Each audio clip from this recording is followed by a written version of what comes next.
태풍이 한번 몰아치더니 이제 완연한 가을의 모습을 보여주고 있습니다. 아침 저녁으로는 제법 쌀쌀한 날씨를 우리가 경험하고 있습니다. 그럼에도 불구하고 낮에는 아주 뜨거워서 그 뜨거운 태양볕 아래 많은 곡식들이 여물어가는 축복의 계절이 가을입니다. 특별히 우리나라는 사계절이 아주 뚜렷하게 보여져서 이때쯤 되면 결실의 계절, 가을이 시작되는구나 라고 하는 것을 누구나가 다 경험할 수 있는 계절이기도 합니다. 그래서 이때쯤 농촌에 가면 들판에 아름답게 연걸어가는 벼이삭들을 바라보며 올해도 풍년이 되기를 꿈꾸는 농부들의 심정으로 또 그 열매가 얼마나 우리에게 유익을 주는지를 생각하는 절기이기도 합니다. 저는 오늘 말씀을 준비하면서 이 결실에 관련한 예수님의 비유를 통해서 함께 은혜를 나누려고 합니다. 오늘 말씀의 내용을 요약하면 이렇습니다. 한 사람이 포도원에 무화과 나무를 심었습니다. 그리고 그 나무에서 무화과 열매를 얻으려고 3년 동안 왔지만 한 번도 제대로 된 열매를 얻지 못했습니다. 이유는 무화과 나무에 열매가 맺혀지지 않았기 때문에 그렇습니다. 3년째 되는 해의 주인은 과수원자에게 말합니다. 이 나무를 찍어 버려라. 왜냐하면 포도나무 옆에 심겨진 이 무화과 나무가 열매도 맺지 못하면서 영양분을 흡수하기도 하고 더 커지면 포도나무를 가려서 아무 쓸모가 없는 무화과가 더 이상 볼 수가 없다라고 찍어버리라고 명령합니다. 이 명령을 들었던 과수원지기가 다시 주인에게 얘기합니다. 금년에도 그대로 두소서. 내가 두루 파서 거름을 주고 잘 가꾸어서 내년에는 열매를 맺도록 하겠습니다. 오늘 전체적인 내용이 그런 내용입니다. 저는 이 말씀을 통해서 예수님께서 이 비유를 이스라엘 백성들에게 들려주시면서 계획하시고 생각하신 것이 무엇인가를 함께 생각하려고 합니다. 예수님이 가르쳐 주시고자 했던 것이 무엇일까요? 가장 먼저 예수님께서는 이 비유의 말씀을 통해서 우리의 인생은 열매를 맺어야 된다고 하는 사실을 우리에게 말씀해 주고 있습니다. 무화과 나무는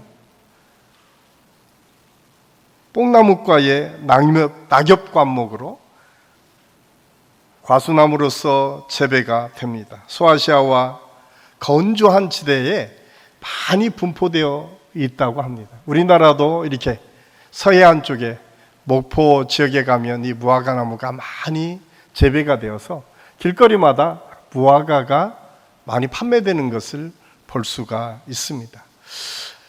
무화과 나무는 원래 열매가 아주 중요한 나무입니다. 왜냐하면 아주 크게 성장해서 제목으로 쓸 수 있는 나무가 아닙니다.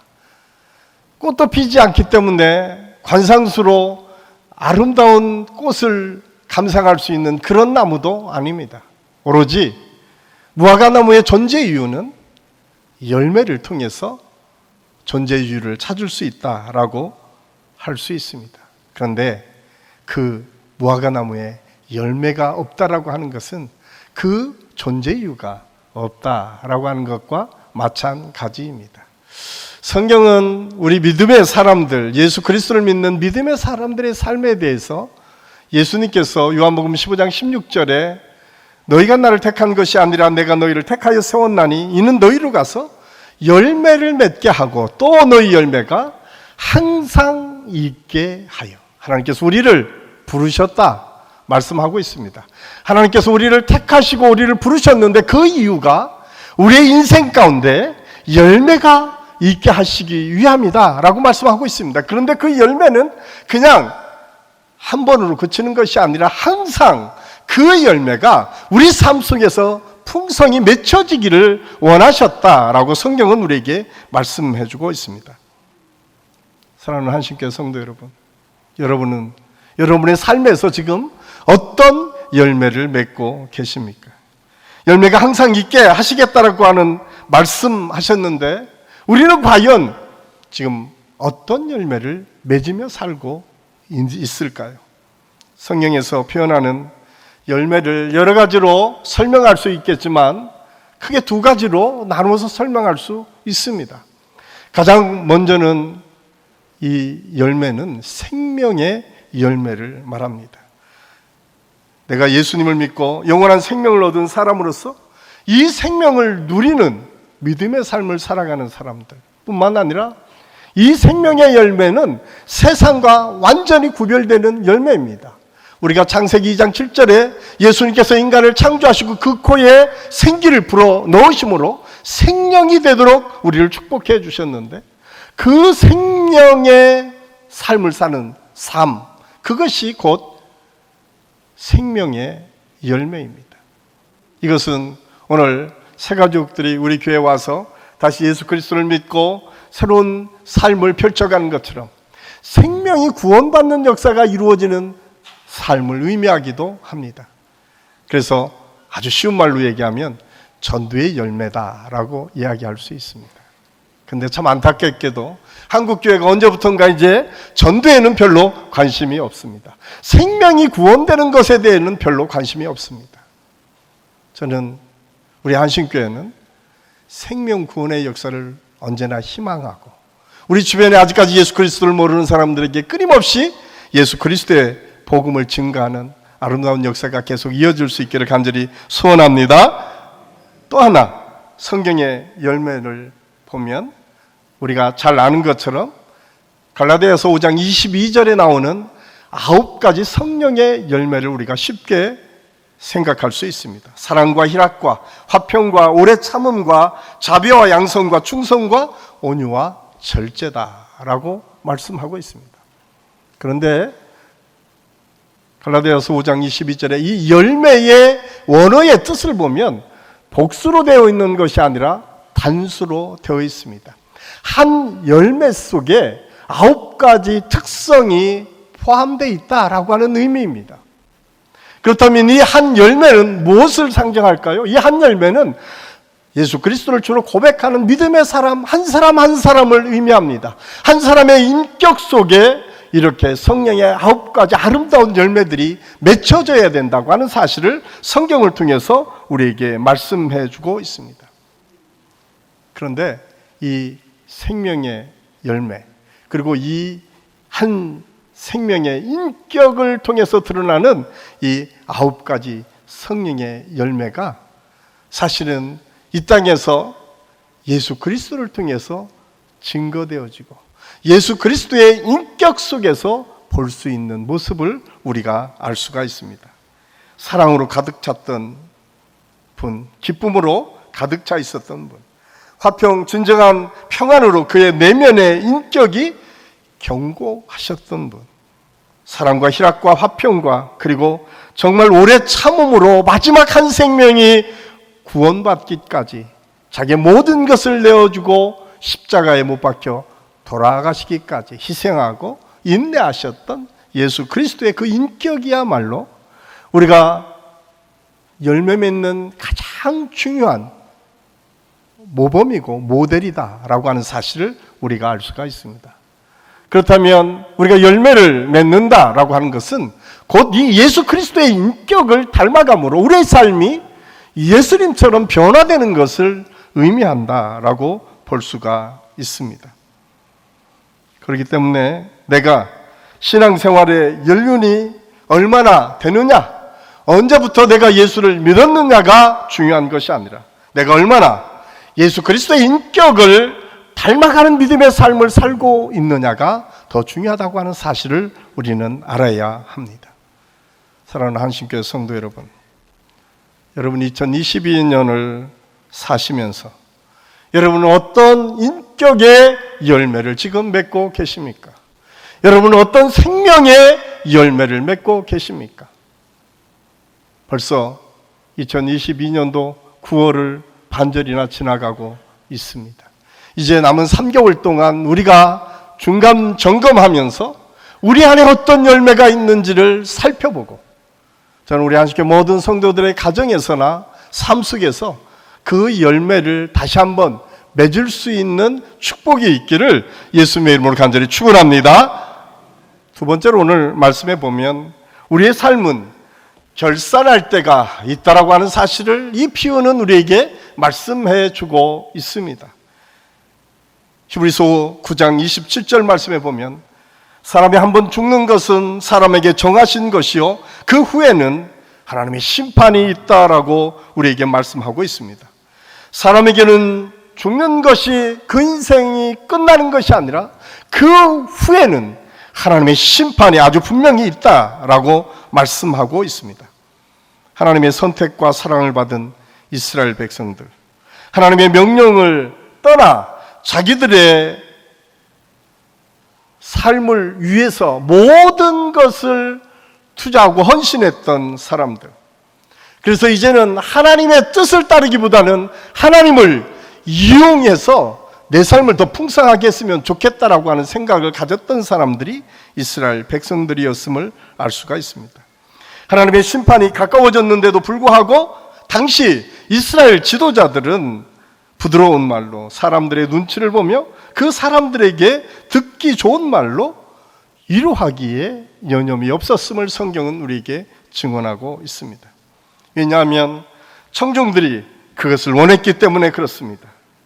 자기를 잡으려는 도구들이 자기 앞에 널려 있는데도 음식 냄새가 난다고 먹을 것만 생각하는 돼지 같은 모습, 그래서 내 앞에 뭔가 주어지는 것만을 바라봤던 어리석은 모습을 이스라엘 백성들이 갖고 있었음을 알 수가 있습니다. 그런 사람들을 향해서 그 당시에 종교 지도자들은 백성들의 비위를 맞추기에 바빴습니다. 그들에게 하나님의 말씀을 선포하기보다는 그들의 귀에 거스리지 않도록 그들의 마음에 맞도록 하나님의 말씀을 선포했음을 알 수가 있습니다. 저는 이 말씀을 준비하면서 혹시 제가 그러고 있지는 않은가? 우리 한국교회가 어쩌면 언제부턴가 생명의 중요성에 포커스가 맞춰주기보다는 이 땅에서 우리가 어떻게 잘 먹고 잘 살 것인가, 더 풍성한 삶을 누리며 살 것인가에만 전념하고 있지는 않은가라고 하는 반성을 하게 됩니다. 그러나 예수님께서는 그들에게 임할 심판이 너무나 안타까웠습니다. 무너져가는 예루살렘을 바라보며 울으셨던 예수님의 그 마음을 가지고 예수님께서는 그 백성들을 향해서 이렇게 말씀합니다. 도끼가 이미 나무 뿌리에 놓여 있으니 열매를 맺지 않는 나무마다 찍어 불에 던지느니라. 무서운 경고의 메시지를 우리 주님은 선포하고 계신 것입니다. 사실 구약의 이사야 5장에 보면 이사야 선지자를 통해서 이스라엘 백성들의 모습에 대해서 이렇게 설명하고 있습니다. 그 상품의 포도나무를 심었더니 거기에서 들 포도를 거뒀구나라고 말하고 있습니다.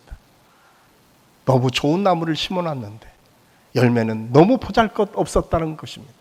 그냥 어디에서나 얻을 수 있는 그 들포도 나무의 열매를 얻었다라고 이사야 선지자는 한탄하고 있습니다. 그러면서 그는 그렇게 고백합니다. 내가 너희에게 하나님께서 주신 은혜를 통해서 정의를 원했는데 너희 삶은 끊임없이 포악한 삶이구나. 너희에게 공의를 원했지만 끊임없이 못 살겠다고 하는 부르짖음만 외치는 이스라엘 백성들이다 라고 경고의 메시지를 하고 있는 것을 볼 수가 있습니다. 그런데도 이스라엘 백성들은 하나님이 원하시는 열매에 아무 관심이 없었습니다. 오늘날에도 많은 그리스도인들의 관심은 세상에 있습니다. 좀 더 세상이 주는 편안함을 즐기자, 물질이 주는 풍요로움이 전부인 것으로 착각하며 살 때가 얼마나 많은지 모릅니다. 그러나 주인이 기대하시는 것, 우리 예수님이 기대하시는 것은 결코 열매이지 풍성한 잎사귀가 아닙니다. 그래서 마태복음 21장 18절 말씀에 보면 예수님께서는 열매 맺지 못하는 무화과 나무에 저주를 내리면서 심판하는 장면을 성경은 말씀하고 있습니다.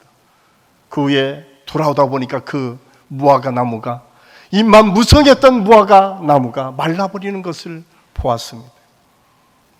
사랑하는 한식교회 성도 여러분, 하나님께서 우리를 열매 맺는 사명을 감당하라고 말씀하고 계신데 우리는 어떤 열매를 지금 맺고 있습니까? 이제 가을도 다 지나가서 결산할 때가 점점점 다가오는데 우리는 무엇을 하나님께 내어 드리려고 하십니까? 지금 우리의 삶은 혹시 잎만 무성한 열매가 없는 삶은 아닙니까? 하나님의 말씀 앞에서 나를 세우고 겸손하게 그 말씀을 따르고자 하는 생각보다는 세상의 성공과 세상이 주는 편안함과 익숙함에 우리의 마음과 생각을 빼앗기고 있지는 않습니까? 여기에서 우리는 돌아서야 합니다. 지금 내 삶의 결산이 어떻게 되는지를 살펴보아야 합니다.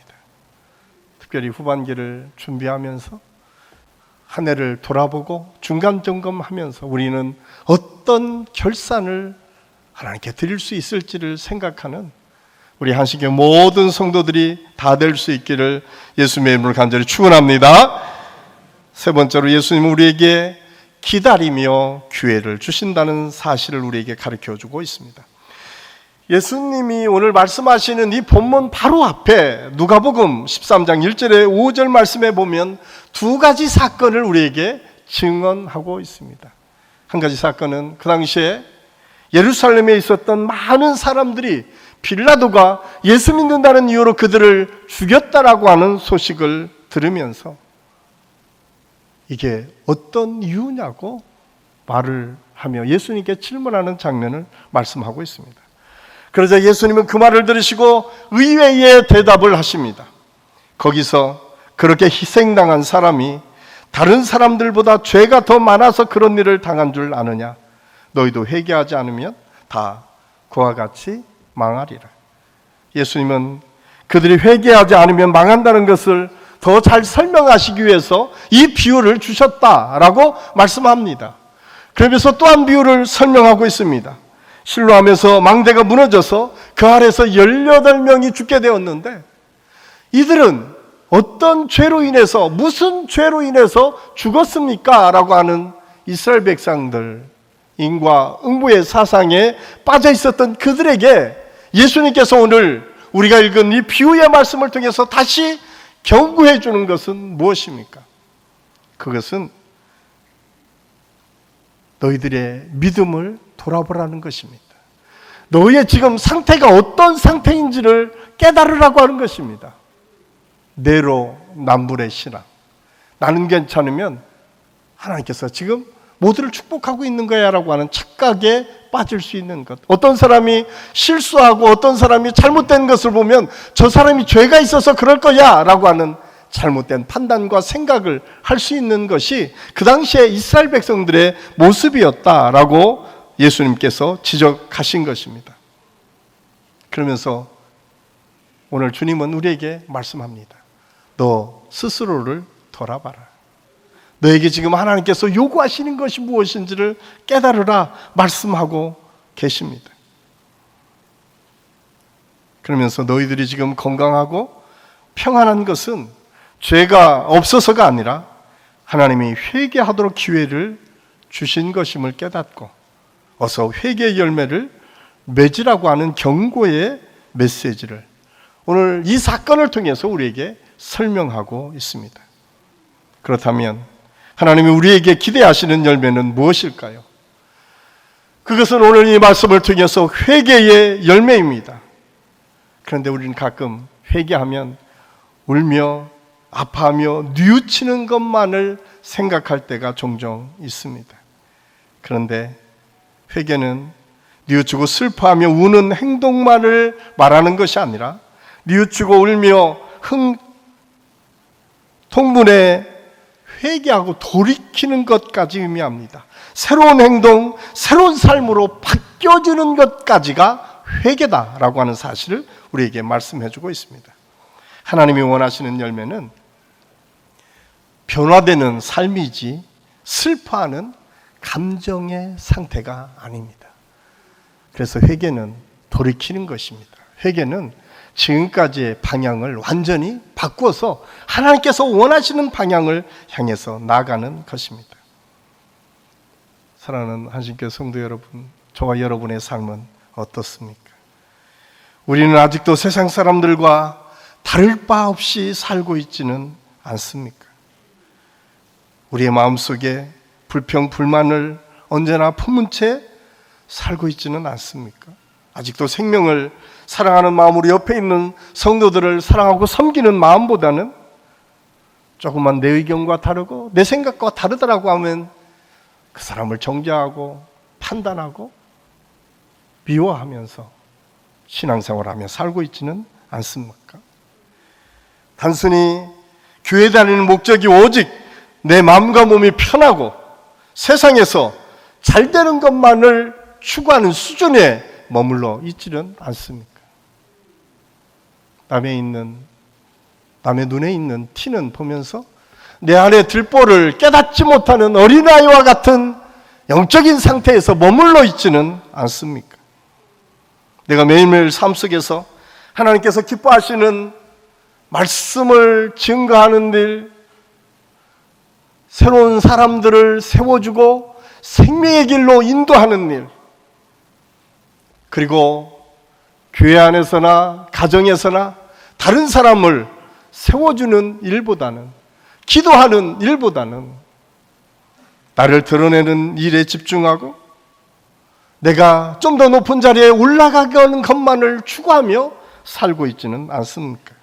그렇다면 우리 육신이 아무리 건강하고 아무리 부자가 되고 아무리 세상의 높은 지위에 올라간다 하더라도 우리 하나님께서는 결코 기뻐하지 않으실 것입니다.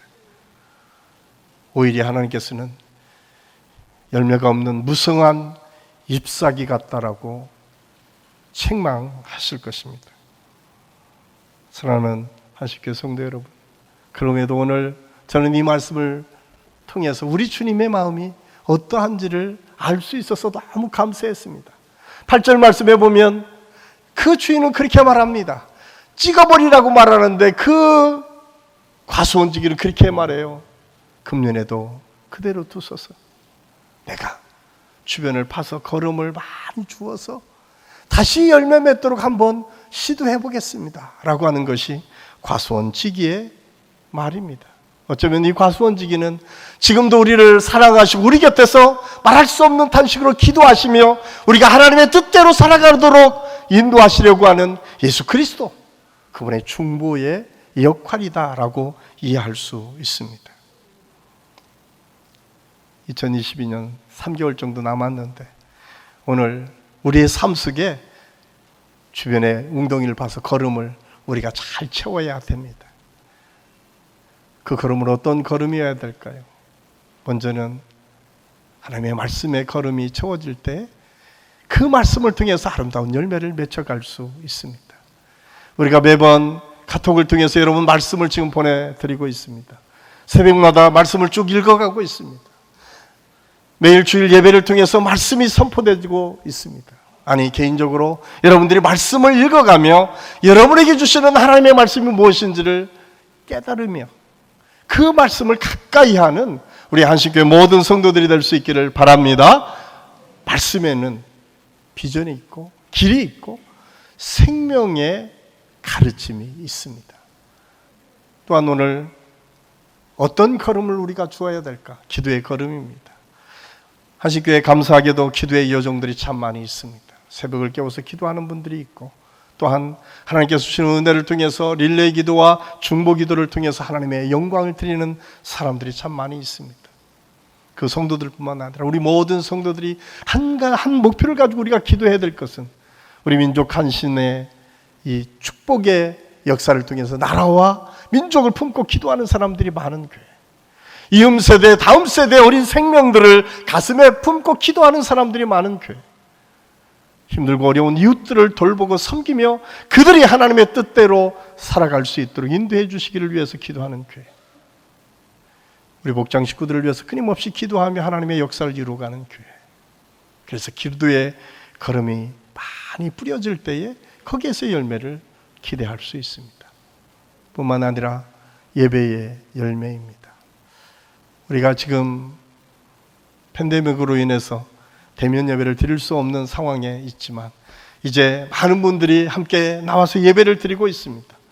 주일 예배뿐만 아니라 새벽 예배, 수요 예배, 금요 철야 예배가 있습니다. 특별히 이번 주간부터는 우리 금요 철야에 우리가 집중했으면 참 좋겠다라고 하는 생각을 갖고 지금 기도하고 있습니다. 여러분, 기도가 필요한 시대입니다. 예배가 필요한 시대입니다. 예배를 통해서 예수 그리스도를 경험하고 임재하는 역사를 통해서 이 땅을 살아가야만 그래도 힘있게 살 수 있는 능력을 소유하며 살 수 있습니다. 저는 우리 안식교 모든 성도들이 이 예배에 기쁨으로 참여할 수 있기를 간절히 소원합니다. 네 번째로는 헌신의 걸음입니다. 예수님께서 마지막 자기 사역을 준비하실 때에 옥합을 깨뜨렸던 믿음의 여종이 있었던 것처럼 사실 한국교회가 성장했던 이유 중에 하나는 이렇게 옥합을 깨뜨렸던 믿음의 사람들 때문에 한신교회가 성장했고 또한 한국교회가 성장할 수 있었습니다. 우리가 이렇게 지금 잘 먹고 잘 살 수 있었던 것은 옥합을 깨뜨려서 희생하고 섬겼던 우리의 믿음의 선조들이 있었고 우리의 조상들이 있었기 때문에 우리가 오늘날 이렇게 편안한 삶을 살 수 있습니다. 우리가 우리 후대에게 더 좋은 삶을 주기 위해서 필요한 것은 무엇일까요? 이러한 헌신이 우리에게 필요합니다. 옥합을 깨트리는 헌신이 우리에게 필요합니다. 그것이 시간일 수도 있고 물질일 수도 있고 또한 여러분의 기도일 수도 있고 여러분의 가지고 있는 재능일 수도 있습니다. 어떤 것이든 상관없습니다. 그 옥합이 끼어질 때 하나님의 놀라운 능력의 역사가 나타나게 될 줄로 믿습니다. 우리 한신교회 모든 성도들이 여러분이 가지고 있는 탤런트를 가지고 옥합을 깨트리십시오. 이 가을에 우리가 다시 오늘 말씀을 통해서 생각해 봐야 될 것은 내 인생에 무화과 나무가 있다면 나는 어떤 열매를 맺고 있는가? 그 열매가 하나님께서 나에게 은혜 주시고 기회를 주시면서 기대하시는 열매가 과연 맞는가? 기쁨과 순종의 열매, 성결과 충성과 헌신의 열매가 과연 나의 삶 속에서 지금 이루어지고 있는가? 하나님께서는 우리 모두를 어떤 분은 목회자로, 어떤 분은 장로님으로, 어떤 분은 권사님으로, 안수집사님으로, 또한 교회 안에서 여러 가지 직분으로, 아니 사회에서 그리스도인으로서 리더로 하나님께서 세워주셨습니다. 그곳에서 우리는 어떤 열매를 맺고 있습니까? 마치 포도원에 심겨진 무화과나무처럼 우리가 본래 하나님의 알지도 못했는데 믿음을 주시고 사명을 주셔서 특별한 은혜를 누리면서 여기까지 살아왔는데 우리는 그 하나님의 은혜를 받았다고 하면서도 우리는 어떤 열매를 지금 내어놓고 있습니까? 대개 나름대로 최선을 다하여 하나님이 원하시는 열매를 맺고 있다고 생각합니다. 그러나 만약 우리 중에 올해도 열매를 맺지 못하는 분들이 있다면 예수님께서 오늘 말씀하신 것처럼 땅만 밟는 사람, 성전 뜰만 밟는 사람으로 우리 인생을 끝내버리는 건 아닌가? 오늘 이스라엘이 싫어한다고 좋은 말로 이루만 해준 이스라엘의 지도자처럼 한국교회가 점점점 편안함과 익숙함에 빠져서 경고의 메시지가 없어지는 이 시대에 과연 우리는 제대로 된 믿음을 가지고 살 수 있을 것인가를 같이 고민해야 합니다. 우리는 하나님의 백성이고 성도입니다. 거룩하다는 말은 죄로 범벅이 된 세상 사람들과 섞이지 않는 구별되고 깨끗한 사람이라고 하는 뜻입니다. 그런데 우리가 여전히 세상 사람과 조금 더 구분 없이 살고 있다면 열매는 없고 잎사귀만 무성한 삶을 살 수밖에 없습니다. 올해 남은 3개월 우리 모든 성도들의 삶에서 아름다운 신앙의 열매가 맺혀지는 삶이 있을 수 있기를 예수님의 이름으로 간절히 축원합니다. 마지막으로 우리가 요한복음 15장 2절 말씀을 함께 읽겠습니다. 우리 주님이 포도나무의 비유를 통해서 이렇게 말씀합니다. 무릇 내게 붙어 있어 열매를 맺지 아니하는 가지는 아버지께서 그것을 제거해 버리시고 무릇 열매를 맺는 가지는 더 열매를 맺게 하려 하여 그것을 깨끗하게 하셨느니라. 아멘. 여러분, 가지도 열매를 맺는 가지가 있고 열매를 맺지 못하는 가지가 있다라고 말씀합니다. 열매 맺지 못하는 가지는 제거해 버리지만 열매를 맺게 하기 위해서 우리를 다듬으시겠다고 말씀하고 있습니다. 저는 우리 한신교회는 다듬어지는 교회가 될 수 있기를 간절히 소원합니다. 한신교회는 다듬어지는 믿음의 사람들이 많은 교회. 그래서 100배, 60배, 30배의 아름다운 결실을 통해 하나님의 영광이 드러내고 마지막 때에 교회의 소망이 있고 우리 한신교회 성도들의 가정에 소망이 있고 적어도 한신교회 성도들이 운영하는 사업체에 소망이 있음을 깨닫고 그것으로 인해서 더 많은 영향력을 끼치고 더 많은 하나님의 일들을 감당하는 축복이 우리 한신교회 모든 성도들의 삶을 통해서 이루어질 수 있기를 예수님의 이름으로 간절히 축원합니다. 기도하겠습니다. 사랑의 아버지 하나님, 오늘 열매 맺지 못한 무화과나무의 비유를 통해서 우리 주님께서 경고의 메시지를 우리에게 주셨습니다. 주님, 우리는 과연 열매 맺는 삶을 살고 있습니까? 우리에게 반드시 결산의 때가 있음에도 불구하고 그 때를 잊고 살고 있지는 않습니까? 주님께서는 끊임없이 우리에게 기회를 주시고 새로운 기회를 통해서 변화되고 하나님의 열매를 더 풍성히 맺기를 원하심에도 불구하고 우리가 주저하고 낙심하고 절망하고 거기에 머물러 있는 삶을 살고 있지는 않습니까? 주님, 오늘 이 말씀을 통해서 새롭게 변화되고 결단하는 은혜의 시간이 되게 도와주시옵소서. 우리 모든 성도들의 삶이 오늘 주신 말씀처럼 열매 맺는 삶, 결산의 때를 기억하고 돌이켜서 아름다운 열매로 풍성해지는 믿음의 삶을 살게 도와주시옵소서. 그래서 우리 한신교회가 우리 한신교회 성도들의 삶이 하나님의 놀라운 영광을 드러내며 선한 영향력을 끼치고 더 많은 사람에게 하나님을 증거하고 나타낼 수 있는 믿음의 역사가 있게 하여 주옵소서. 예수님의 이름으로 감사드리며 기도하옵나이다. 아멘.